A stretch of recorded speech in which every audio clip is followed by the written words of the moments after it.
یہ مسئلہ آپ اچھی طرح سمجھ لیں۔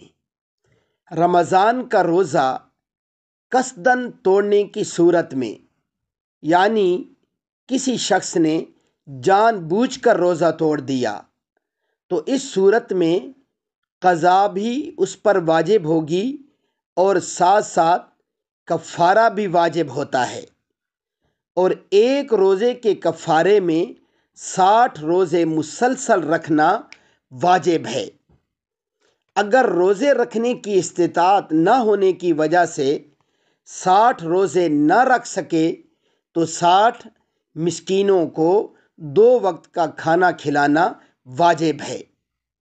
اللہ رب العزت ہمیں صحیح طور پر رمضان المبارک کا یہ مبارک مہینہ گزارنے کی توفیق عطا فرمائے، اور اس میں ہر قسم کے قبیح اعمال سے ہماری حفاظت فرمائے۔ اور آخر میں آپ حضرات سے گزارش ہے کہ میرے اسلامی چینل کو ضرور سبسکرائب فرما لیجیے تاکہ آپ حضرات تک مستند شرعی مسائل پہنچتے رہیں۔ جزاکم اللہ۔